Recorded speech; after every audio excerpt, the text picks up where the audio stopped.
चलिए। हम कर रहे हैं comprehensive course on governance for UPSC civil services examination and आज हमारा एट्थ लेक्चर है।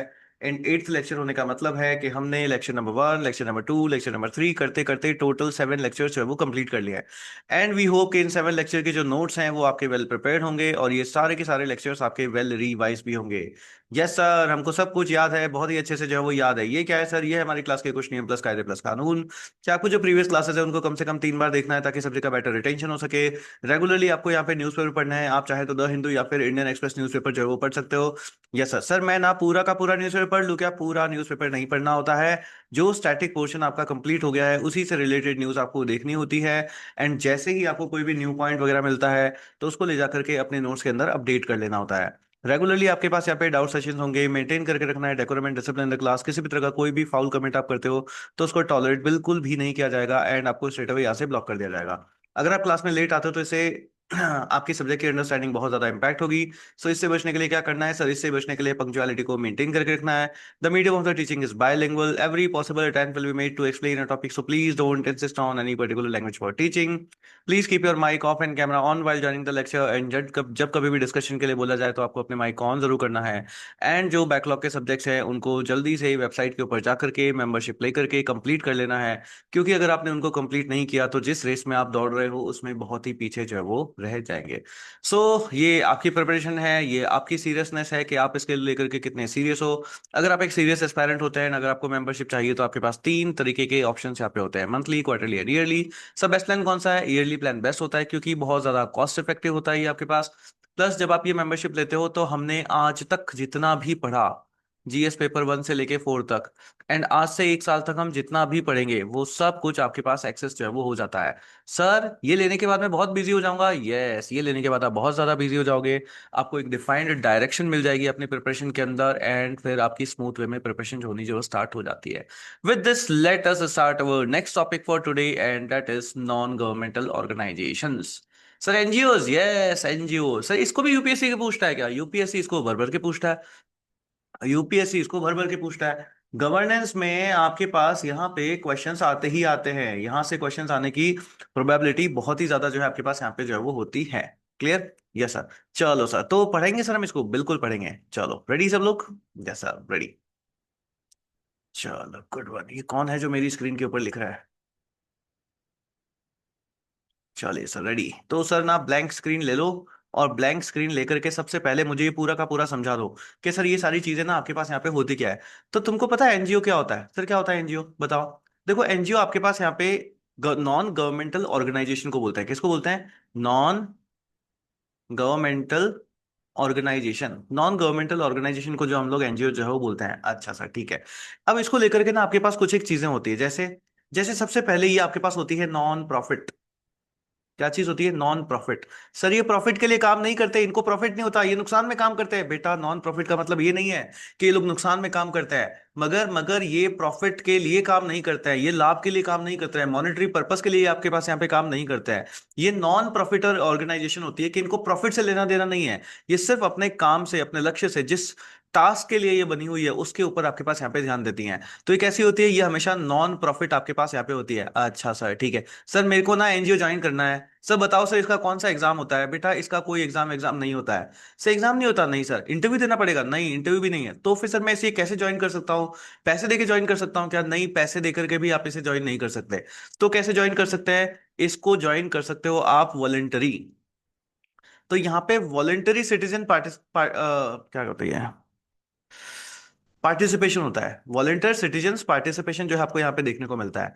अपनी इच्छा से, स्व इच्छा से आकर के लोग जो है आकर यहाँ पर आकर के जो है वो आपके पास यहाँ पे काम जो है वो करते हैं। कैसा होगा सर? नॉन प्रॉफिट होगा and volunteer participation of citizens जो है आपके पास यहाँ पे देखा जाता है। ठीक है सर। सर मेरे घर के आसपास मिलेगा क्या ये? बिल्कुल आपके घर के आसपास में मिल सकता है। सर मतलब ये लोकल भी होता है। Yes sir. ये आपके पास यहाँ पे देखते हो तो नेशनल भी होता है कि सर इंडिया लेवल के ऊपर हम लोग इसे देख लें।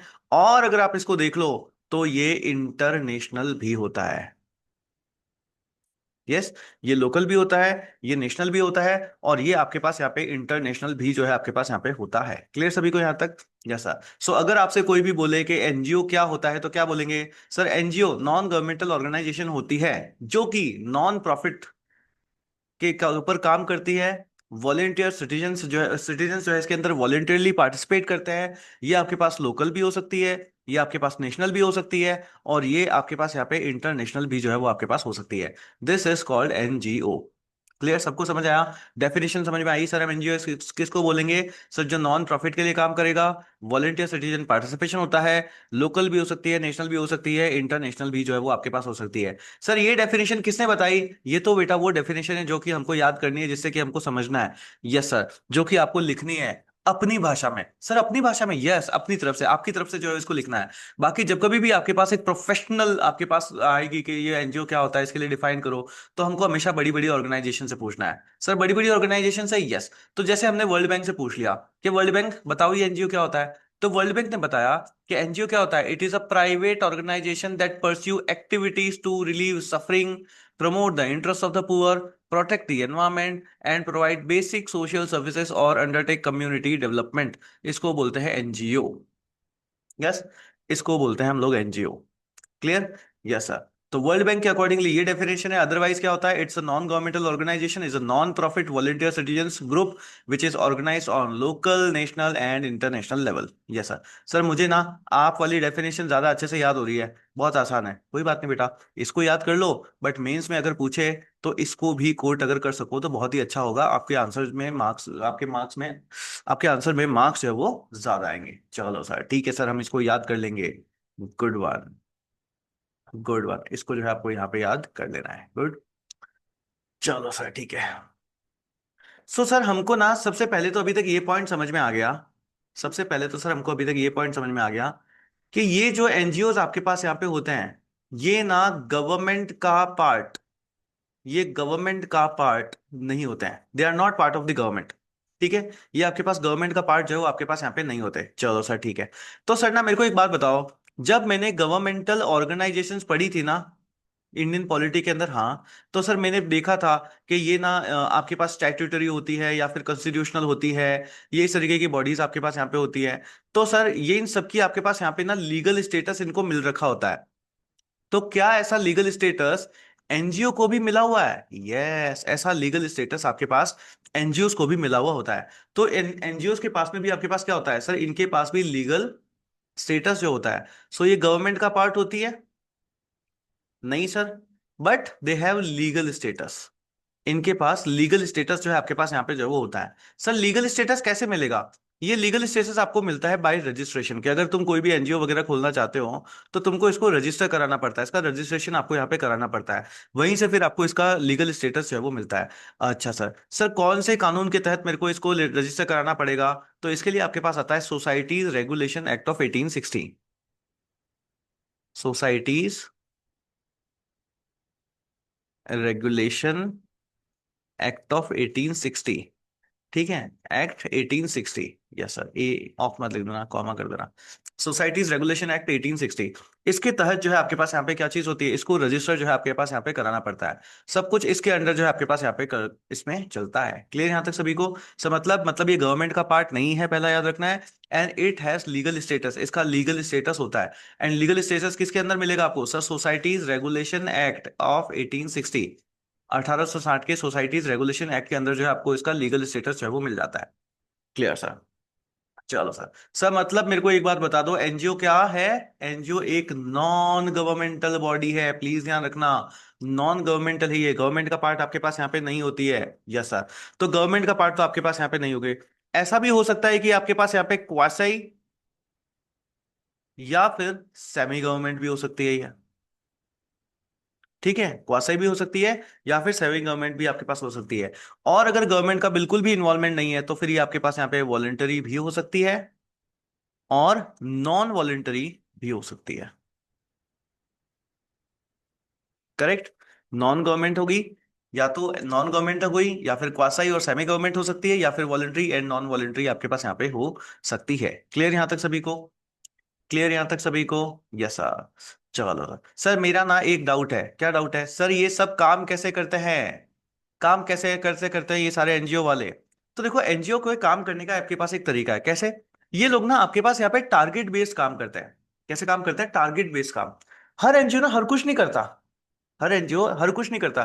जैसे आपने पर्टिकुलर एनजीओ देखे होंगे कि सर ये एनवायरमेंट से रिलेटेड है, ये ब्लड डोनेशन से रिलेटेड है, या ये लेट्स से क्लीनलीनेस से रिलेटेड है, आपके पास यहाँ पे सफाई वगैरह से रिलेटेड है। करेक्ट। कई सारे होते हैं जो कि बर्ड्स के लिए आपके पास यहाँ पे काम करते हैं, कई सारे होते हैं जो अदर एनिमल्स के लिए आपके पास यहाँ पे काम करते हैं। तो ये सब कुछ आपको कैसे मिलता है? हमेशा ये सब कुछ आपको मिलता है टास्क ओरिएंटेड, कि इन्होंने किस चीज का एजेंडा बना रखा है, किस चीज के लिए जो है ये आपके पास पर्टिकुलरली एक एनजीओ जो है वो बना है। यानी यानी इनकी भी एक पर्टिकुलर निश होती है जिसके अंदर ये आपके पास काम करता है सिर्फ, है ना? तो टास्क ओरिएंटेड होते ही है। कैसे होता है आपके पास हमेशा? टास्क ओरिएंटेड जो है आपके पास यहाँ पे ऐसे होता है।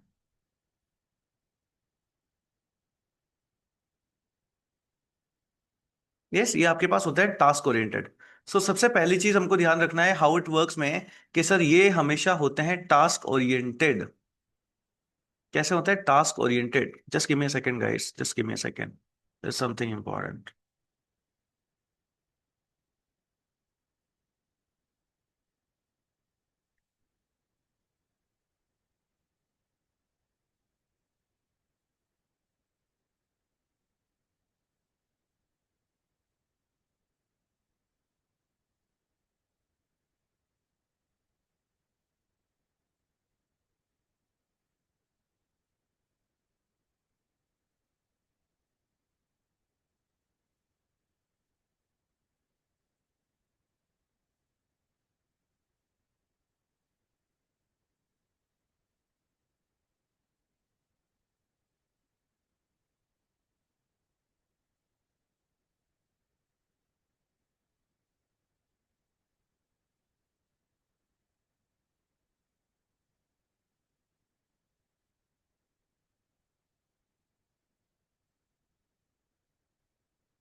चलिए आवाज आ रही?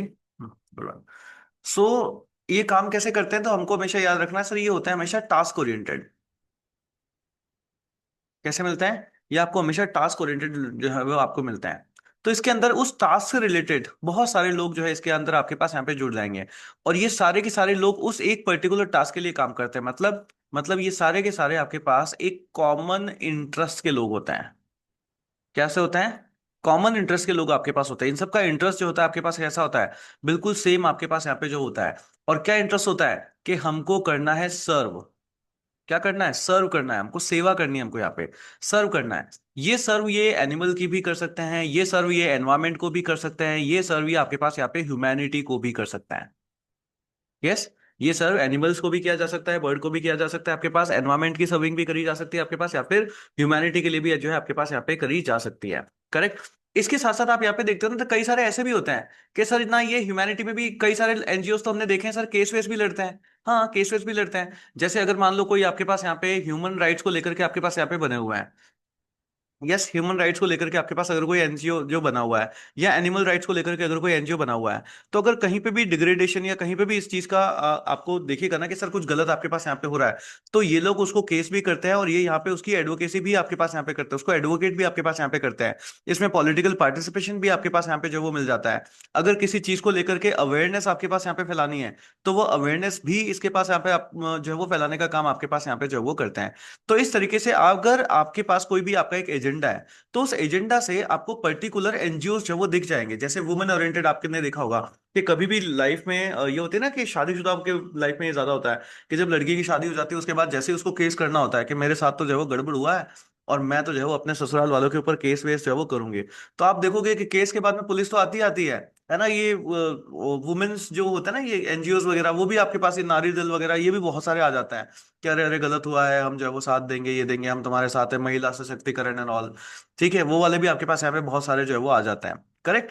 तो एजेंडा ड्रिवन भी आपके पास यहाँ पे बहुत सारी चीजें होती है, टास्क ड्रिवन आपके पास चीजें होती है, और वो उस एक टास्क को लेकर के हमेशा काम करते हैं, उसके लिए काम करते हैं, उसके लिए वॉलंटियर पार्टिसिपेशन होता है, कॉमन इंटरेस्ट होता है लोगों का। ठीक है, अगर जरूरत पड़ती है तो उसकी एडवोकेसी भी करते हैं, उसके लिए वकील वगैरह लाना, अरेंज करना। ठीक है, क्या क्या और अलग अलग से इन्फॉर्मेशन चाहिए वो सब इन्फॉर्मेशन देना, ये सब भी आपके पास जो है वो आपके पास ये एनजीओ जो है वो काम करता है। क्लियर? जैसा नेक्स्ट आपके पास आता है कि सर ये एनजीओ कितने तरीके के होते हैं। So next is types of NGOs. Next is types of NGOs. Types of NGOs, अब देखो ब्रॉडली अगर हम इनको देखो हैं तो दो कैटेगरीज के अंदर हम लोग जो है वो इनको रख लेते हैं। पहला होता है based on orientation. Based on orientation. दूसरा अगर हम लोग यहाँ पे देखते हैं तो दूसरा आपके पास होता है based on level of operation, कि कितना बड़ा एनजीओ है ये। पहला तो आपके पास है बेस्ड ऑन ओरिएंटेशन, के ओरिएंटेशन के बेसिस के ऊपर आपके पास यहाँ पे कितने तरीके के एनजीओ जो है आपके पास यहाँ पे हो सकते हैं। जैसे जैसे अगर मैं देखूं तो एक आपके पास चैरिटेबल एनजीओ हो सकता है, ठीक है। दूसरा अगर मैं देखूं तो कोई हो जो सिर्फ सर्विसेज देने के लिए, चैरिटेबल मतलब कि भाई कोई कहीं पे चैरिटी करेगा, पैसा वैसा देना है कहीं पे, ठीक है, रिवॉर्ड्स वगैरह देने के लिए आपके पास यहाँ पे पता हो तो कई सारे एनजीओ वगैरह होते हैं। दूसरा सर्विस बेस्ड एनजीओ आपके पास होता है, जिनको सर्विस करनी होती है आपके पास यहाँ पे, लोगों की सेवा वगैरह जो वो करना है वो सब करना होता है। तीसरा आप यहाँ पे देखते हो पार्टिसिपेटरी एनजीओ होता है। यस, पार्टिसिपेटरी ओरिएंटेशन, जो एक पर्टिकुलर टास्क के अंदर बहुत ज्यादा बढ़ चढ़ के पार्टिसिपेशन जो है वो दिखाता है। जैसे कहीं पे भी ब्लड डोनेशन हो रहा होगा तो वहां पर जब वो चले जाएंगे कि हम सारे मिलकर के ब्लड डोनेशन देंगे।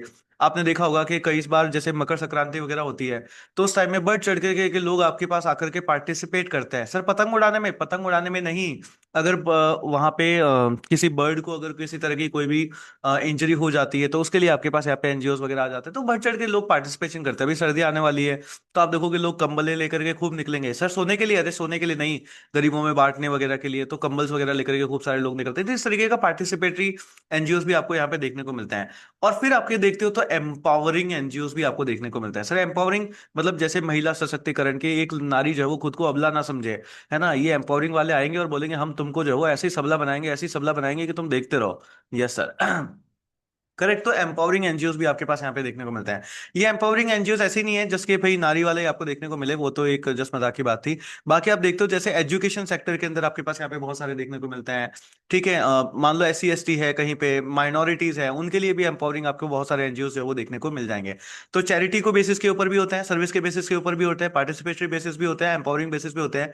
ये सब कुछ क्या हो गया? ये सब कुछ हो गया सर टास्क ड्रिवन, कि उन्होंने किस तरीके की टास्क जो है अपने हाथ में ली है, उस तरीके से आपके पास एक एनजीओ जो है वो होता है। नेक्स्ट आप यहाँ पे देखते हो तो लेवल ऑफ ऑपरेशन भी आता है, कि भाई किस लेवल के ऊपर आपके पास यहाँ पे जो है वो काम करता है। तो इसमें भी बहुत सारे तरीके के आपको यहाँ पे मिल सकते हैं। सो जैसे कि फर्स्ट अगर यहाँ पे देखो तो आपके पास यहाँ पे CBO भी हो सकता है। सर CBO क्या हुआ? Community based organization. Yes, community based organization. क्या आप पर्टिकुलर एक कम्युनिटी के लिए ही जो है आप यहाँ पर जो है वो काम कर रहे हो आपके पास यहाँ पे। तो ये समाज को लेकर के बहुत सारे दल बने हुए होते हैं ना, समाज दल, जाट समाज, ये समाज वो समाज, है ना, चारण समाज, राजपूत समाज वगैरह, बहुत सारे समाज बने हुए होते हैं। तो समाज में भी भलाई वगैरह का काम करते रहते हैं, तो उस तरीके के समाज के आपके पास एनजीओ वगैरह बन रखे होते हैं। वे ना बेसिकली ये जो कास्ट बेस्ड होते हैं वो तो खाली शादियां कराने का काम करते हैं ये, है ना। तो ये वाले आपके पास यहाँ पे बनते हैं। नेक्स्ट आप यहाँ पे देखते हो सिटी वाइड हो सकता है, कि सर जयपुर को लेकर के कोई एनजीओ बनाए, या दिल्ली को लेकर के कोई एनजीओ बनाए, या और किसी भी सिटी को लेकर के, जो सिटी बेस्ड आपके पास यहाँ पे जो है वो एनजीओ होते हैं। उसके बाद यहाँ पे देखते हो नेशनल लेवल के ऊपर भी आपके पास एनजीओ होता है, ऑल ओवर इंडिया के लिए। और अगर आप देखते हो तो इंटरनेशनल लेवल के ऊपर भी आपके पास होता है। इंटरनेशनल लेवल के ऊपर आप देखोगे ना तो जैसे क्लाइमेट के लिए लेकर के है, इनको एनवायरमेंट के टाइप में हमने बहुत सारे जो है वो पढ़ा है। एनवायरमेंट जब हमने सब्जेक्ट पढ़ा था उसमें हमने बहुत सारे इंटरनेशनल एनजीओ के बारे में जो है वो पढ़ा है। बर्ड्स को लेकर के आपके पास एनजीओ बनते हैं, क्लाइमेट को लेकर के, एनिमल्स को लेकर के जो एनजीओ होते हैं ना, ये जो वर्ल्ड के इश्यूज होते हैं उनको लेकर के, तो वो सारे किसके अंदर आ जाते हैं? आपके पास इंटरनेशनल की कैटेगरी के अंदर जो है आपके पास यहाँ पे आ जाते हैं। सर इसके कोई एग्जांपल वगैरह आप देखोगे तो देखो, आपने गूंज करके एक एनजीओ का नाम सुन रखा होगा, गूंज। यस, गूंज करके आपके पास एक एनजीओ है। सर ये क्या करता है? ये अगर आप देखोगे ना तो कपड़े वगैरह ना, क्लोथ्स वगैरह है, गरीबों के अंदर कपड़े वगैरह बांटना। तो ये क्या करते हैं? लोगों से कपड़े लेते हैं कि भाई आपके फटे पुराने कपड़े वगैरह हैं तो वो आप हमको दे दो, और फिर वहां से उनको लेकर के गरीबों के अंदर जो है आगे आपके पास यहाँ पे बांट देते हैं। तो बेसिकली उस वो एक सर्विस प्रोवाइडर की तरह काम करते हैं, गरीबों के अंदर खाना वगैरह पहुंचाना एंड ये सारा। तो गूंज करके आपके पास एक एनजीओ है, ये आपके पास बहुत सारा आप लोगों ने सबने नाम सुना होगा। उसके बाद आप देखते हो तो आपने एक रेड क्रॉस सोसाइटी का नाम भी सुना होगा। यस, रेड क्रॉस सोसाइटी क्या करती है? किस किस को पता है रेड क्रॉस सोसाइटी आपके पास यहाँ पे क्या करती है? यस, बेसिकली मेडिकल फील्ड के अंदर ये बहुत ज्यादा काम करती है। आपने देखा होगा कई बार कहीं पे भी ब्लड डोनेशन कैंप्स वगैरह होते हैं तो वहां पर आपके पास रेड क्रॉस सोसाइटी वाले दिख जाते हैं। तो ब्लड डोनेशन के अंदर ये आपके पास यहाँ पे काम करता है। ये एनजीओ के नाम याद होने चाहिए आपको, एनजीओ के नाम जो है आपको याद होने चाहिए, है ना। मेंस के आंसर में आपको एग्जाम्पल लिखने के लिए जो है वो मिलेगा। उसी तरीके से आप देखोगे स्माइल करके, एक स्माइल फाउंडेशन करके आपको देखने को मिलता है। स्माइल फाउंडेशन क्या करता है? स्माइल फाउंडेशन ये एजुकेशन सेक्टर के अंदर काम करता है। एजुकेशन सेक्टर के अंदर अंडर प्रिविलेज्ड बच्चों के लिए एजुकेशन प्रोवाइड करता है ये स्माइल फाउंडेशन। यस। इसी तरीके से अगर आप यहाँ पे देखते हो तो आपको एक सेवा करके भी दिखता है। सेवा, रूरल। ये क्या करता है? गांव गांव में जाकर के गांव वाले बच्चों के लिए आपके पास यहाँ पे देखोगे तो उनके लिए वेलफेयर करना, ठीक है, उनके एजुकेशन से रिलेटेड काम करना, ठीक है, वहां पर हेल्थ को लेकर के काम करना, ये सारा बेसिकली रूरल एरियाज के अंदर जैसे भी हेल्प चाहिए उन सब के लिए आपके पास यहाँ पे ये सेवा रूरल वाला ये भी आपके पास यहाँ पे जो वो मिल जाते हैं आपको यहाँ पे। करेक्ट। सुना नहीं सुना इन सारे एनजीओ के नाम आप लोगों ने? सुना नहीं सुना है? एक अगर आपने सुना होगा तो आपने ये सुना होगा, ये मजदूर किसान शक्ति।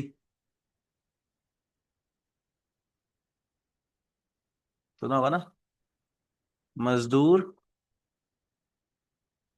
किसान शक्ति संगठन। मजदूर किसान शक्ति संगठन क्या करेगा ये? मजदूरों के लिए, किसानों के लिए, उनके हकों के लिए आपके पास यहाँ पे बात करते रहता है। ऐसे ही वुमेन्स के लिए भी होते हैं, ऐसे ही चिल्ड्रंस के लिए भी होते हैं। तो ऐसे बहुत सारे आपके पास यहाँ पे जो वो देखने को मिल जाएंगे। तो सर ये सब पढ़ना है। हाँ, आज से अगर आप कभी भी ये एनजीओ वगैरह को लेकर के कोई भी न्यूज वगैरह देखते हो, उनके एग्जाम्पल्स वगैरह आप यहाँ पे देखते हो, हाँ, जैसे ही अच्युत ने मिलाप के बारे में बताया है, और ठीक है। तो इन सबको लेकर के कभी भी होता है तो आपको उसको पढ़ना है कि क्या चीज आपके पास यहाँ पे न्यूज में जो है वो आई है। करेक्ट, किस तरीके से आपके पास ये काम कर रहा है। ठीक है, इनके एग्जाम्पल्स आपके आंसर में लिखने के जो है वो बहुत सारा काम आएंगे। करेक्ट, समझ आया? तो ये सारी चीजें आपको याद रखनी है।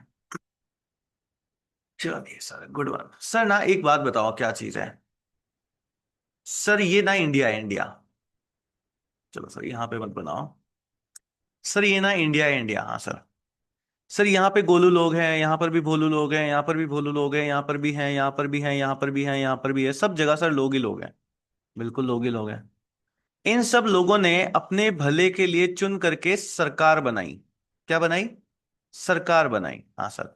वो सरकार ना सर सेंटर में बैठती थी। बिल्कुल सर। फिर प्रॉब्लम ये आई कि ये सेंटर वाली सरकार सब तक कैसे पहुंचे, तो इसलिए इन्होंने स्टेट बनाए। क्या बनाए?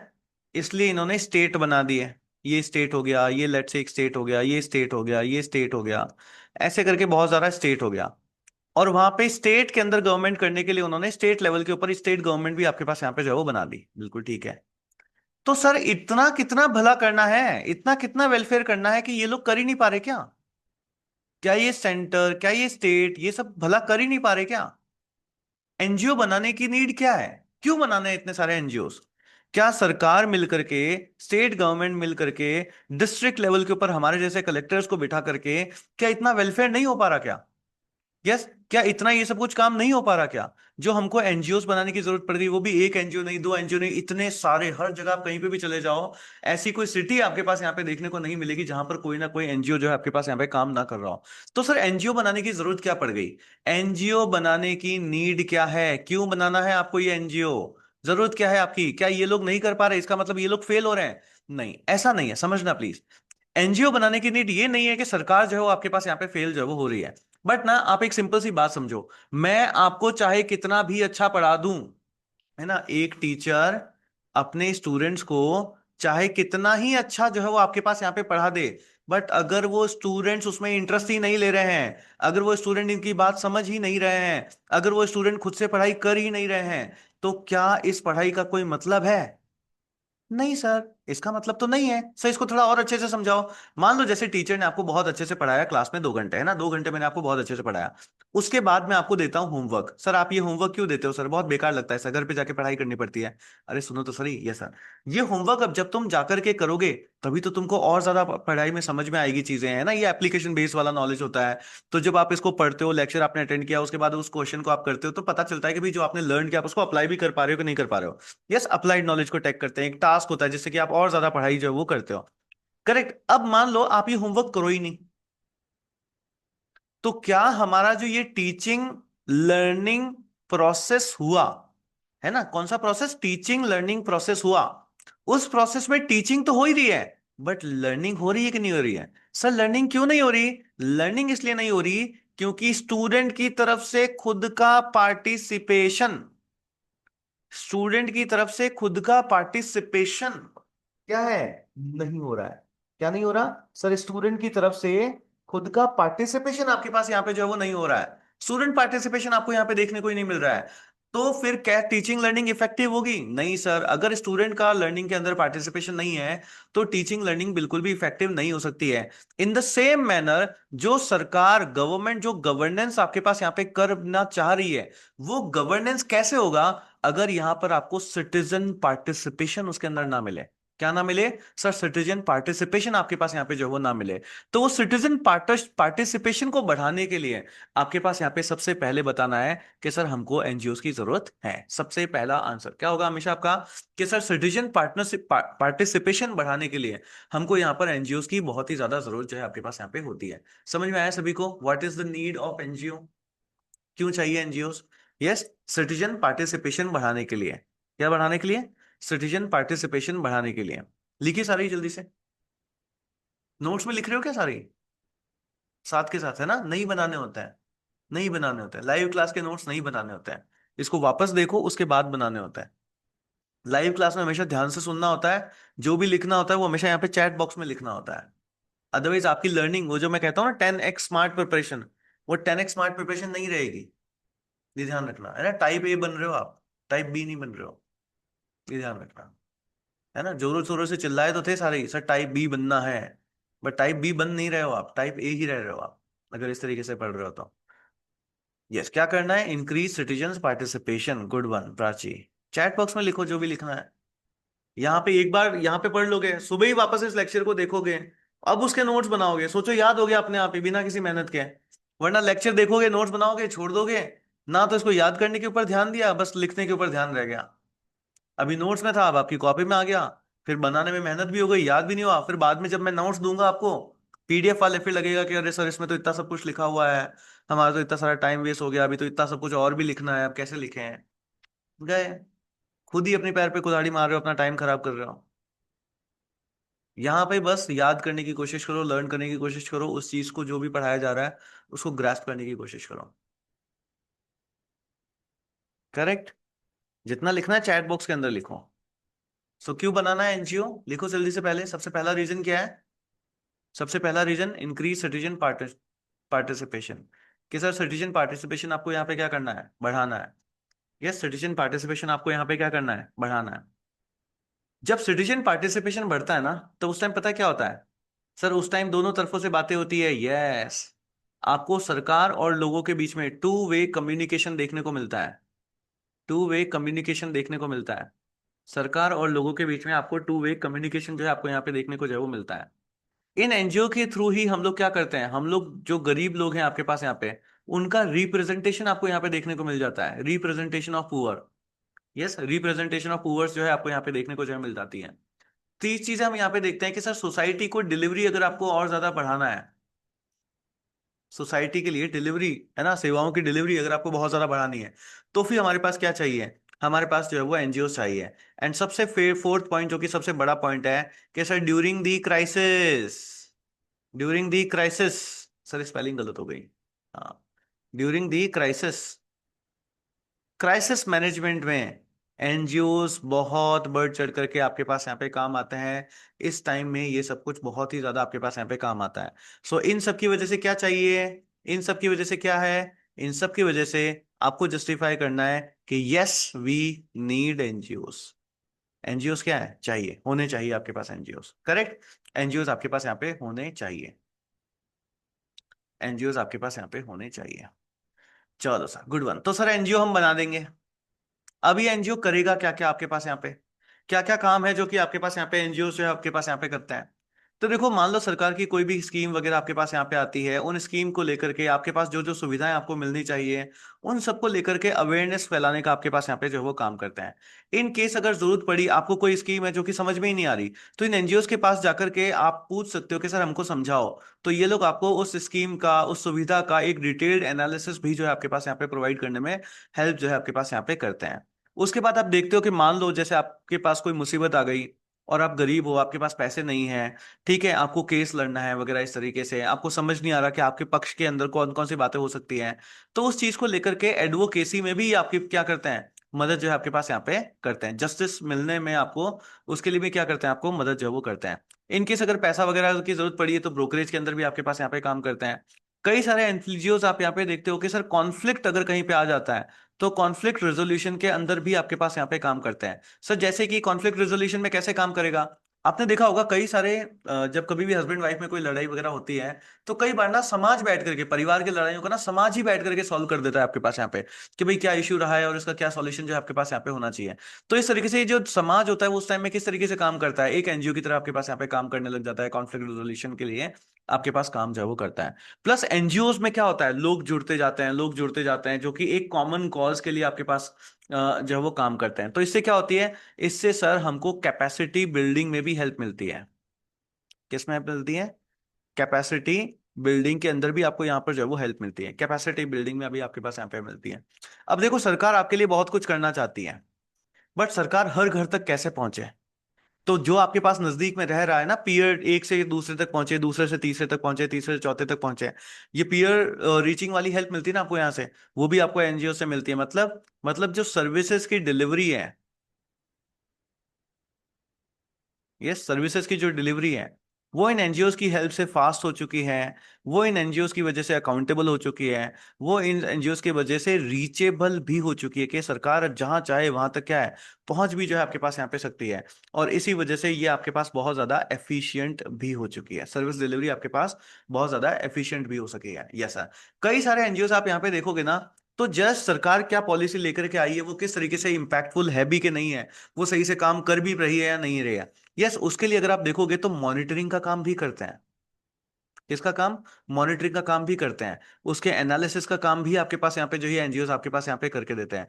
तो देखो कितना सारा काम कर रही है ये ऑर्गेनाइजेशंस। तो ये सब हमको चाहिए कि नहीं चाहिए सर, बिल्कुल ये सब कुछ हमको चाहिए। यही ना इन सारी स्कीम्स को मैंने मॉनिटर करते हैं, एनालिसिस करते हैं, इवेल्युएट करते हैं, फिर उसकी रिपोर्ट वगैरह देते हैं, और रिपोर्ट देकर के बताते हैं कि भाई इसमें what needs to be done, इसके इम्प्रोवाइजेशन के लिए और क्या क्या चीजें करनी चाहिए, ये सब भी जो है आपको यहाँ पे बताते हैं।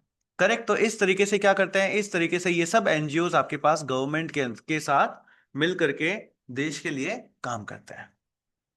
करेक्ट, समझ आया एनजीओ क्या क्या काम करते हैं, आया सबको, लिखो जल्दी से चैट बॉक्स में, देखें क्या क्या समझ आया, लिखिए जल्दी से चैट बॉक्स में, कितने काम आपको याद हो गए लिखिए, write down write down write down fast, लिखिए जल्दी से, चैट बॉक्स में चाहिए मुझे आंसर सबका,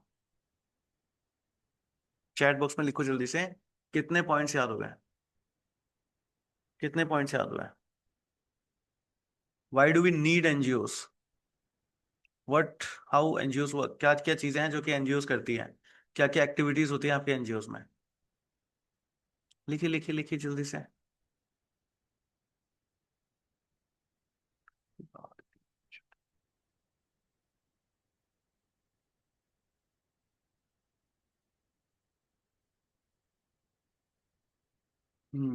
good one.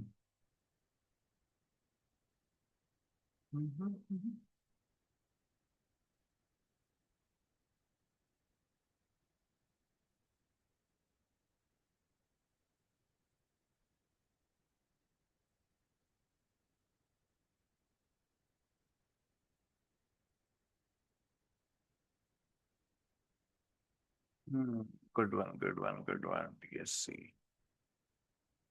Good one, good one guys, good one good one good one good one good one, Mona Dikshit ने भी लिख दिया, तरंग ने भी लिख दिया, डीएससी ने भी लिख दिया, good one Prachi, good good good good good good good good good good, चलो आगे देखते हैं। तो ये सारी एक्टिविटीज जो है आपके पास यहाँ पे जो है वो काम करती है। अब देखो नेक्स्ट आपके पास ना यहाँ पे एक क्वेश्चन आता है, क्या क्वेश्चन आता है सर, कि एनजीओज ना आपके पास यहाँ पे गुड गवर्नेंस के अंदर किस तरीके से गवर्नमेंट की हेल्प करते हैं। Yes, good governance and NGOs, कि एनजीओ जो है आपके पास यहाँ पे गुड गवर्नेंस गवर्नेंस के अंदर किस तरीके से आपके पास यहाँ पे हेल्प करते हैं। Yes, NGOs good governance governance के लिए आपके पास किस तरीके से काम करते हैं, जैसा तो समझो देखो, सरकार क्या करती है, सर गवर्नमेंट ना पॉलिसीज बनाती है, फिर उन पॉलिसीज का इम्प्लीमेंटेशन होता है, एग्जीक्यूशन आपके पास यहाँ पे होता है ना, एग्जीक्यूशन हो गया या इम्प्लीमेंटेशन आपके पास अगर देख लो तो वो सब मिलता है। बट ये सब कुछ हुआ कि नहीं हुआ, ये सब कुछ कौन देखता है? यस सर, सरकार ही देखेगी। अब सरकार थोड़ी ना बोलेगी कि मेरी पॉलिसी काम करी कि नहीं करी सही से, तो उसके लिए ओपोजिशन बोलेगी। चलो ओपोजिशन की तो बात आप हर बार मानोगे क्या? आपको तो यही लगेगा ना ओपोजिशन तो गलत ही बोलेगा सरकार को, क्योंकि उसको अगली बार खुद से वोट लेने हैं। हाँ सर, ये बात भी है। मतलब सरकार में बैठा आदमी या उसके ओपोजिशन में बैठा आदमी हमेशा एक बायस्ड रिपोर्ट देगा। क्या देगा? हमेशा एक बायस्ड रिपोर्ट देगा। Yes sir. तो फिर सर कौन ऐसे, कौन इसको देखेगा? सर सुप्रीम कोर्ट को बोल देते हैं कि वो देखें। बेटा कोर्ट कितना देखेगा?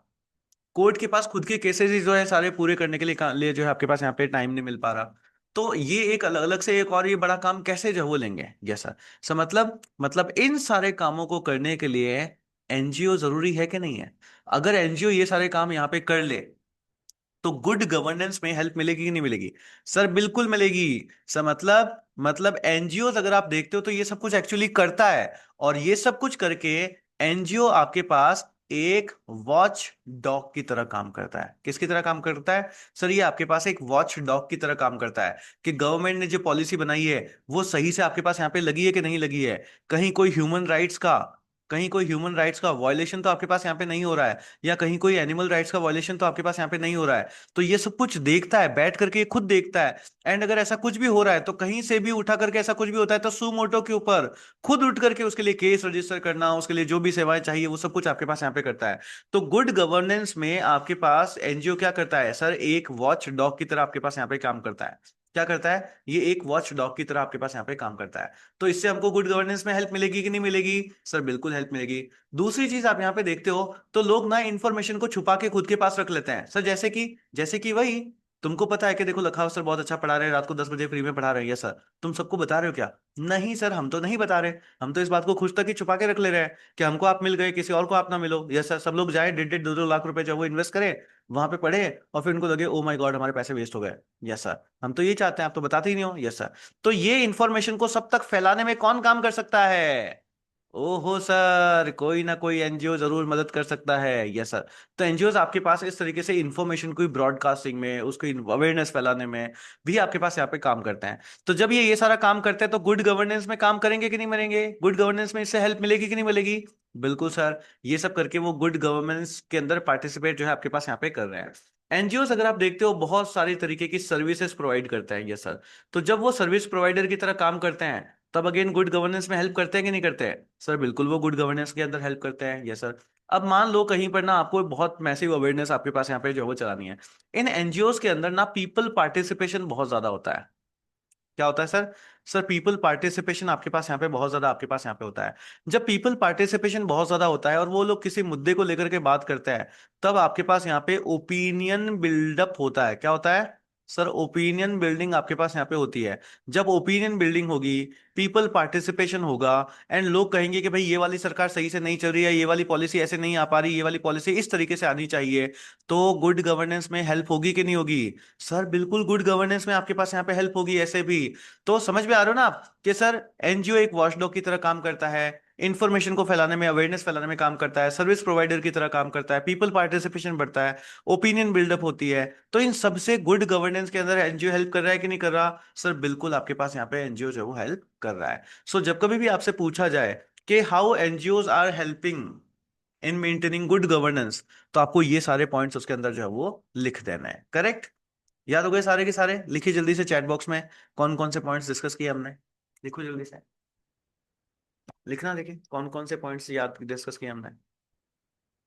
क्या क्या करता है? एक वॉचडॉग की तरह आपके पास यहाँ पे काम करता है, और पीपल पार्टिसिपेशन बढ़ाता है, अवेयरनेस फैलाता है आपके पास यहाँ पे एनजीओस। इन सब से गुड गवर्नेंस में आपके पास यहाँ पे हेल्प मिलेगी ही मिलेगी। Correct, good one. बस ये पॉइंट्स याद हो गया मेंस का आंसर तैयार। ये पॉइंट्स याद हो गए तो हो गया मेंस का आंसर तैयार आपके। ये पॉइंट्स याद हो गए तो हो गया मेंस का आंसर तैयार। Watch dog awareness and all, good good good one good one.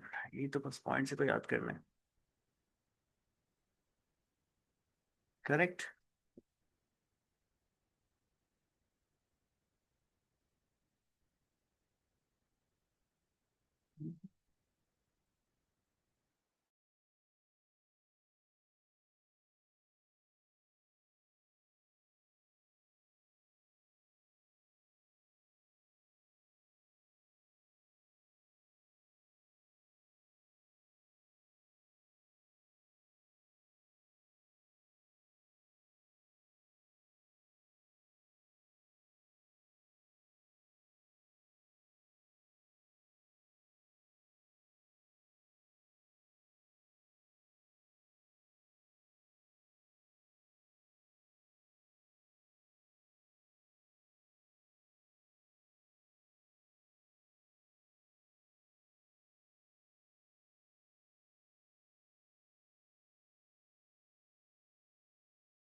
Voice, अच्छा अच्छा, इट्स ओके। अरे I was just reading what you people are, हाँ, टेक्सटिंग। चलिए, गुड वन, ठीक है, समझ आया यहाँ तक।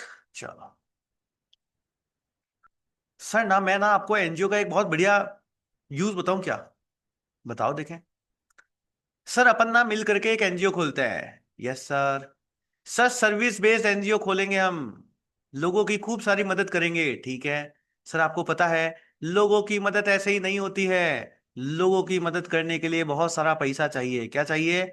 सर बहुत सारा पैसा चाहिए। सर ये पैसा हम कहाँ से लेकर के आएंगे? ओहो, ये तो बहुत बड़ी प्रॉब्लम हो गई। पैसा हम कहाँ से लेके आएंगे? सर मेरे पास इसका भी एक रास्ता है। इसका भी रास्ता है? Yes sir.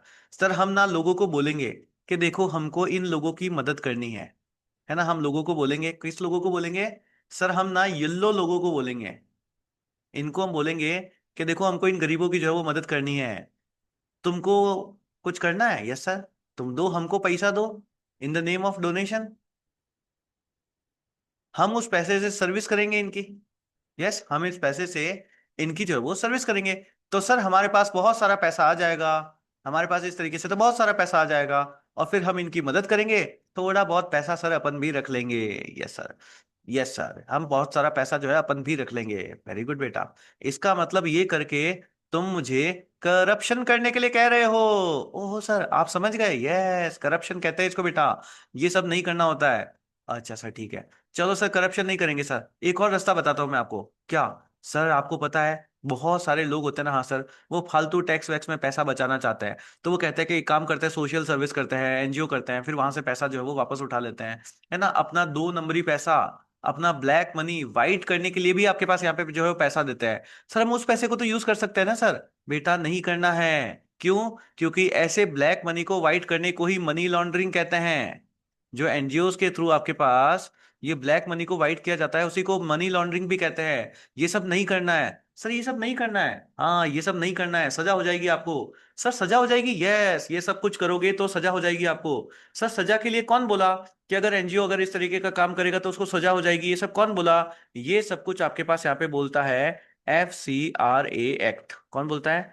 FCRA act. Sir मतलब फॉरेन कंट्रीब्यूशन रेगुलेशन एक्ट। जितने भी एनजीओ आपके पास यहाँ पे होते हैं, वो सारे के सारे इस एक्ट के अंदर आपके पास यहाँ पे आते हैं। क्योंकि देखो एनजीओ को ना काम करने के लिए पैसा चाहिए।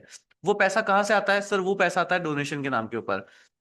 अब देर इज हाई पॉसिबिलिटी कि डोनेशन के नाम के ऊपर ना लोग अपना ब्लैक पैसा, ब्लैक मनी देते हैं, और फिर वो यहाँ से वाइट जो है इसको कर लेते हैं, और इसी को बोलते हैं मनी लॉन्ड्रिंग। तो एनजीओ के सामने ना एक बहुत बड़ा मतलब एनजीओ के सामने चैलेंज नहीं है, ये चैलेंज बेसिकली गवर्नमेंट के सामने है कि एनजीओ के थ्रू मनी लॉन्ड्रिंग को रोकना है उनको।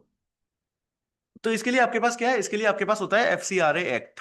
ध्यान रखना, ये प्रीलिम्स के अंदर पूछा जाता है।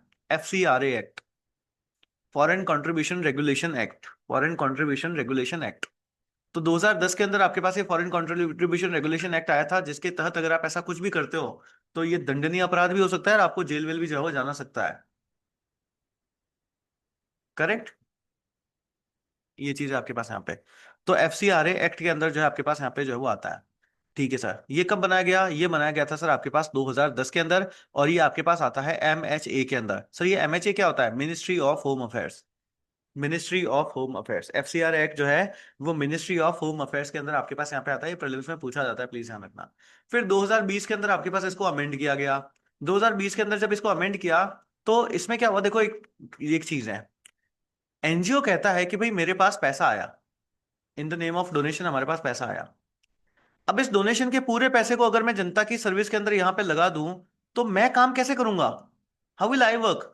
भाई मेरे इंस्टीट्यूशन में भी तो बिजली का बिल आता है, जो हमारा ऑफिस है वहां पे बिजली का बिल आता है, वहां पे पानी आता है, मेहमान आता है तो उनके लिए खाने पीने का खर्चा भी चाहिए, हमारी गाड़ियां दूर जगह जाती है तो वहां पे पेट्रोल का पैसा भी चाहिए। वो सारा पैसा कौन देगा? वो सारा पैसा कौन लगाएगा? सो मतलब जो एनजीओ को एडमिनिस्टर करने के अंदर जो पैसा चाहिए, एनजीओ की सर्विसेज को एग्जीक्यूट करने के लिए जो पैसा आपके पास यहाँ पे चाहिए, सर ये पैसा कौन देगा? ये पैसा तो रखना पड़ेगा ना हमको। Yes sir. तो आपके पास ना FCRA एक्ट के अंदर इसका भी आपके पास यहाँ पे रूल होता है कि आप कितना पैसा एनडीआर जो एनजीओ है वो अपने एडमिनिस्ट्रेटिव वर्क के लिए जो है वो आपके पास यहाँ पे काम कर सकता है। तो जब 2010 के अंदर रूल बनाया गया था, ये था 50%। क्या अपना 50% पैसा अपने पास रख करके अपने एडमिनिस्ट्रेटिव टास्क वगैरह जो है वो कर सकते हो, एंड 50% पैसा जो है आपको सर्विसेज के अंदर यूज करना है। बट 50% तो बहुत ज्यादा होता है। Yes sir. पता चला 1 करोड़ रुपया आया डोनेशन के अंदर, हमने 50 लाख की मदद करी, 50 लाख एडमिनिस्ट्रेशन के नाम के ऊपर खुद ही रख लिया। हाँ सर, मजे आ गए। Yes sir. तो इसको फिर क्या किया गया, रिड्यूस किया गया। एंड 2020 के अंदर इसको अमेंड कर करके बोला गया कि एडमिनिस्ट्रेटिव टास्क के नाम के ऊपर आप सिर्फ 20% पैसा ही रख सकते हो। कितना रख सकते हो? एडमिनिस्ट्रेटिव एक्सपेंसेस के नाम के ऊपर आप सिर्फ 20% पैसा ही जो है अब आप रख सकते हो। बाकी 80% मनी आपको सर्विस के अंदर या जो भी टास्क ओरिएंटेड आपका एनजीओ बना हुआ है, आपको उसके अंदर जो है वो उसको यूज करना है। यस, उसके अंदर जो है आपको यहाँ पे यूज करना है। क्लियर हुआ ये सभी को यहाँ तक? यस, क्लियर हुआ यहाँ तक? चलिए sir, good one. So simple है, 2010 के अंदर से रूल बनाया गया था, 2020 के अंदर इसको अमेंड किया गया, और अमेंड करके क्या बोला कि एडमिनिस्ट्रेटिव टास्क के लिए 50% की जगह अब आप 20% पैसा ही जो है अब आप यहाँ पे यूज कर सकते हो। उसके बाद 2022 के अंदर इसको फिर से अमेंड किया गया था आपके पास। 2022 के अंदर इसके अंदर वापस आपके पास यहाँ पे रूल्स ऐड किए गए थे यहाँ पे, जिसमें आपके पास यहाँ पे जो ऑफेंसेस होते थे, जब इसको बनाया गया था ना, कि कौन कौन से मतलब क्या क्या एक्टिविटीज अगर एनजीओ कोई भी करता है तो हम उसको एज एन ऑफेंस की तरह ट्रीट करेंगे। उन ऑफेंसेस की पहले आपके पास संख्या थी 7। पहले 7 एक्टिविटीज को वो ऑफेंसेस के अंदर मानते थे। इसको बढ़ा करके आपके पास यहाँ पे 12 कर दिया गया। सर यूपीएससी के लिए इंपॉर्टेंट है क्या? नहीं, यूपीएससी के लिए कोई इंपॉर्टेंट नहीं है, बैठ के पढ़ने मत लग जाना कि वो 7 कौन कौन सी है, फिर 12 एक्टिविटीज आपके पास यहाँ पे कौन कौन सी हो गई। बस ये पता करना, ये ध्यान रहना चाहिए कि 7 से 12 आपके पास यहाँ पे जो वो हो गई थी। और उसके बाद अगर आप यहाँ पे देखते हो तो मान लो कोई इंटीमेशन आपके पास यहाँ पे है, तो उसके लिए ना 1 लाख रुपए होते थे, वो 1 लाख रुपए बढ़ा करके आपके पास यहाँ पे 10 लाख रुपए जो है वो कर दिया गया था इसको। करेक्ट? जैसे कोई फॉरेन में अगर आपके पास रह रहा है और वो वहां से अगर आपके पास यहाँ पे पैसा भेजता है ना अपने इंटीमेशन के नाम के ऊपर, तो पहले 1 लाख ही भेज सकता था, अब इसको 10 लाख रुपए जो है वो कर दिया गया है। तो ये आपके पास एक चेंज जो है वो और आपके पास यहाँ पे आ गया है। क्लियर? Yes sir. उसके बाद आप देखते हो तो यूपीएससी के अंदर मेंस के अंदर आपके पास पूछा जाता है कि एनजीओ को लेकर के क्या क्या कंसर्न्स हैं सरकार के। एनजीओ को लेकर के क्या क्या कंसर्न्स है सरकार के। यस, क्या क्या कंसर्न्स है आपके पास यहाँ पे एनजीओ के। करेक्ट? सॉरी, सरकार के कंसर्न्स तो हमने पढ़ लिए, वो तो मनी लॉन्ड्रिंग और वही है, उसके उसके बाद एफसीआर है। बट ये एफसीआर से एनजीओ भी डरता है। सो हमको अब नेक्स्ट क्वेश्चन आता है आपके पास यहाँ पे, concerns of NGO with respect to FCR है ना। कंसर्न्स ऑफ एनजीओ, कि एनजीओ इतना सारा एफसीआर से क्यों डरता है। एनजीओ जो है वो आपके पास इतना एफसीआर से जो है आपके पास यहाँ पे क्यों डरता है। करेक्ट? समझ आया? कंसर्न्स ऑफ एनसीओ, एनजीओ पढ़ रहे हैं हम। एनजीओ के क्या क्या कंसर्न्स आपके पास यहाँ पे जो हुआ है। तो हमने एनजीओ से पूछा क्या क्या कंसर्न्स है भाई, बताओ जल्दी से। तो सबसे पहले तो उन्होंने बोला कि यार इनके जो रूल्स है ना, वो बहुत भयंकर स्ट्रिक्ट हैं। वेरी स्ट्रिक्ट, कंप्लायंस बहुत ज्यादा है इनका। कंप्लायंस बहुत ज्यादा है आपके पास इनका। से स्पेलिंग गलत हो गई आपकी। Yes, strict compliance. कि सर इनका जो कंप्लायंस है वो बहुत ज्यादा स्ट्रिक्ट आपके पास है। एक्सटेंसिव डॉक्यूमेंटेशन, एक एनजीओ खोलने के लिए इतने सारे पेपर वर्क लगाने पड़ते हैं, इतने सारे पेपर वर्क लगाने पड़ते हैं आपके पास यहाँ पे। फिर जो इनके रूल्स हैं उनको बहुत ज्यादा स्ट्रिक्टली जो है हमको यहाँ पे फॉलो करना पड़ता है। थोड़ा बहुत कहीं पे कुछ भी गड़बड़ हो गई तो एनजीओ को जो है हमारे पास यहाँ पे डी रजिस्टर कर देता ही है ना, रजिस्ट्रेशन का। आपको पता है एफसीआरए के अंदर इनको हर 5 साल के अंदर, सॉरी जो वो नेगोशिएशन इनका, अरे यार, हम्म जो इनका रजिस्ट्रेशन था, इनको हर 5 साल के अंदर रजिस्टर करना पड़ता है। और एक बार अगर ये रजिस्ट्रेशन आपसे हट गया ना तो 3 साल तक आप रजिस्टर नहीं कर सकते वापस। 3 साल तक फिर से री रजिस्ट्रेशन जो है आपके पास यहाँ पे नहीं हो सकता। करेक्ट? तो इनके रूल्स बहुत स्ट्रिक्ट है, बहुत स्ट्रिक्टली कंप्लायंस जो है आपके पास यहाँ पे जो वो होता रहता है। प्लस आप देखते हो तो यहाँ पर एडमिनिस्ट्रेटिव डिले बहुत ज्यादा है। एडमिनिस्ट्रेटिव डिले, ये भी जो है आपके पास इनका कंसर्न जो है आपके पास यहाँ पे होता है। प्लस कई बार क्या होता है कि सर हमने तो अर्जी दी थी, अब वो अर्जी पता नहीं कहाँ तक पहुंची है, हमारे काम किस तरीके से हो रहे हैं समझ ही नहीं आ रहा, सरकार किस तरीके से हमको देख रही है। तो उसको लेकर के ना सर ट्रांसपेरेंसी जो है आपके पास यहाँ पे क्या है, नहीं है। ट्रांसपेरेंसी जो है आपके पास यहाँ पे नहीं है बिल्कुल भी। उसके बाद आप देखते हो तो फंडिंग को लेकर के ना बहुत ज्यादा प्रॉब्लम्स है ना। अनइवन फंडिंग है आपके पास। कई कई सारे एनजीओ को तो सरकार अपनी तरफ से इतना सारा फंड लेने के लिए जो है वो परमिशन दे देती है। कई सारे एनजीओ को जो है वो फंसाए रखते हैं आपके पास यहाँ पे, है ना, कि नहीं आप इतना ही फंड ले सकते हो। प्लस आप देखते हो तो इन सभी के ऊपर आपके पास बहुत ज्यादा पॉलिटिकल इन्फ्लुएंस भी देखने को मिलता है। पॉलिटिकल इन्फ्लुएंस भी आपको बहुत ज्यादा देखने को मिलता है इन सब में। तो ये सारे कंसर्न्स होते हैं आपके पास एनजीओ के with respect to FCRA act. FCRA को लेकर के आपके पास यहाँ पे एनजीओ के क्या क्या कंसर्न्स जो आपके पास यहाँ पे रहे। लास्ट आपसे पूछता है what are the problems with NGO, and क्या क्या चैलेंजेस आपके पास यहाँ पे एनजीओ को लेकर के रहा है। Problems and challenges to the NGO, correct. अब देखो अभी तक हमने जितना पढ़ा है, पहले मैं आपको वो सारा नोट्स जो है वो दिखा देता हूँ एक बार, ताकि तुमको प्रॉब्लम ना रहे ऐसा। तो ये सारी चीजें हम लोगों ने पढ़ ली। उसके बाद मैंने आपको बता दिया हाउ एनजीओज वर्क, किस तरीके से आपके पास यहाँ पे काम करता है, क्या क्या टाइप्स ऑफ एनजीओज आपके पास है, सब कुछ लिखा हुआ है। टाइप्स ऑफ एनजीओज के एग्जाम्पल तक भी मैंने लिख रखे हैं कि गूंज इंडिया आपके पास यहाँ पे है, ठीक है।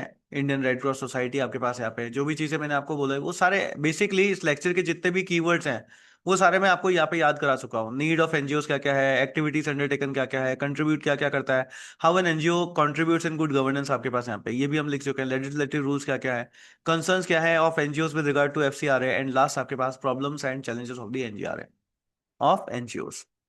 सबसे पहला जो चैलेंज आपके पास है, जो प्रॉब्लम है, वो है miss appropriation of the funds. Yes sir, उन फंड्स का यूज किस तरीके से आपके पास यहाँ पे हो रहा है, इसको लेकर के बहुत ज्यादा प्रॉब्लम्स जो है वो है। बिल्कुल अप्रोप्रिएटली यूज, इसकी कोई ट्रांसपेरेंसी नहीं है, कोई अकाउंटेबिलिटी नहीं है, कौन देख रहा है ना। वहां पे कोई सिलेक्शन लेकर के आदमी थोड़ी ना आ रहा है आपके पास यहाँ पे, है ना। हो सकता है सर वो करप्ट हो। उसके बाद अकाउंटेबिलिटी बिल्कुल भी नहीं है, ट्रांसपेरेंसी नहीं है आपके पास यहाँ पे, अनडेमोक्रेटिक फंक्शनिंग है।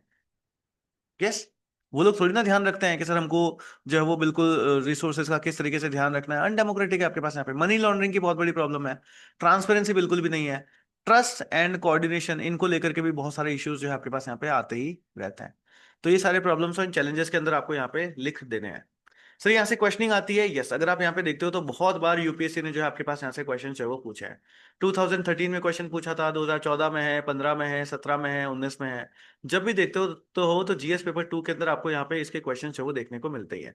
जैसे the legitimacy and accountability of NGOs in India are under a cloud, discuss. Again क्या करना है, इनकी अकाउंटेबिलिटी को, लेजिटिमेसी को, मतलब इनके प्रॉब्लम्स जितने भी है, ठीक है, लीगल प्रॉब्लम्स जितनी भी, वो सारी की सारी आपको यहाँ पे डिस्कस जो है वो करनी है। 2014 के अंदर the role of NGOs in development is overstated, do you agree? कि ये लोग जितना बोलते हैं ना कि एनजीओ देखो बहुत बड़े काम का है, पर ये सब ना फालतू की बातें करते हैं। आप इससे अग्री कर रहे हो क्या आपके पास यहाँ पे? तो ये लेकर के आपके पास यहाँ पे क्वेश्चन आता है। 2015 के अंदर क्वेश्चन आया था self help group bank linkage program, ये एक प्रोग्राम आया था उस टाइम में, is important for financial inclusion, discuss the performance of SBLPP and measure it strengthen to, ठीक है, कि भाई इसको कैसे स्ट्रेंथन किया जा सकता है। 2017 के अंदर आपके पास क्वेश्चन था एनजीओ, सेल्फ हेल्प ग्रुप है, कम्युनिटी बेस्ड ऑर्गेनाइजेशन जितने भी हैं, are means of participatory development. अरे सर आपने बताया था कैसे ये पार्टिसिपेशन को बढ़ा रहे हैं। Examine their role in development process, किस तरीके से क्या क्या काम करते हैं उन सब में एग्जामाइन करना है। 2019 में आप देखते हो तो वापस आपके पास क्वेश्चन आता है, do you agree with the view of NGOs fill the vacuum created by the failure of state in providing essential services in some areas, examine with suitable example. Sir current affairs, yes, इसमें current affairs देने पड़ते हैं, तो suitable examples के साथ आपको जो है वो इसको लिखना होता है। यस सर, तो ये जो 2019 में आपके पास क्वेश्चन आया ना, 19 में क्वेश्चन, हाँ sir, this question is your homework for today. Sir हम करेंगे इसको। बेटा अगर तुमको पार्टिसिपेशन बढ़ाना है टीचिंग लर्निंग प्रोसेस के अंदर, है ना, इसको और इफेक्टिव बनाना है, तो तुमको ये होमवर्क करना है। सो दिस वाला question is your homework. And मैं चाहता हूं कि देखो आज का सेशन तो हमारा यहीं पे खत्म हो रहा है, अब आपके पास 1 घंटा और बचा है। इस 1 घंटे में आप अभी बैठ कर, क्योंकि इसके एग्जाम्पल्स आपको लिखना है, तो आपको बैठ करके ना करंट इवेंट्स में देखना है कि कैसे एनजीओज ने आपके पास एक गैप को, प्लीज समझना, इस क्वेश्चन के आंसर में कोई भी ऐसी एनजीओ के बारे में नहीं लिखना है कि सर देखो रेड क्रॉस सोसाइटी वालों ने ब्लड डोनेशन कैंप किए नहीं, ये सब नहीं। आपको सबसे पहले आइडेंटिफाई करना है स्टेट गवर्नमेंट में और पार्टिसिपेशन में इसमें गैप क्या है, उस गैप को कोई एनजीओ कैसे फिलअप कर रहा है, वो आपका सही आंसर होगा। करेक्ट, समझे ना इस क्वेश्चन का आंसर कैसे करना है? You need to identify first what the gaps are, and then उस गैप को फिलअप करने के लिए आपके पास यहाँ पे एनजीओ किस तरीके से काम कर रहा है। जब आप वो लिखोगे ना, तब आपका आंसर सही और करेक्ट है ना होगा, और उसके अंदर जो है आपको मैक्सिमम मार्क्स जो है वो मिलेंगे। सो 2019 में क्या था question, do you agree with the view that, सबसे पहले तो एग्रीमेंट देखो, can NGO fill the vacuum created by the failure of the state in providing essential services. पहली बात तो देखो आप एग्री कर रहे हो कि नहीं कर रहे हो। यस, जब आप एग्जांपल्स दोगे ना कि हाँ sir there is a vacuum, and उस वैक्यूम को देखो सर फलानी फलानी चीजों के थ्रू, इन एग्जांपल्स के थ्रू मैं कहता हूं कि इसको एनजीओज ने फिलअप किया, and that is why agree कि एनजीओज इसमें हेल्प करता है। करेक्ट, तो ये एग्जांपल्स बहुत ज्यादा काम आएंगे आपके पास यहाँ पे। गैप्स आइडेंटिफाई करने हैं सबसे पहले, एंड देन उन गैप्स को एग्जाम को किस तरीके से एनजीओ जो है वो फुलफिल कर रहा है, तब कहीं जाकर के आपके पास इस क्वेश्चन का आंसर जो है वो बनेगा। तो ये चीज जो है आपको यहाँ पे करनी है। विद दिस आज के सेशन को हम यहीं पे वाइंड अप करते हैं। मैं रिकॉर्डिंग को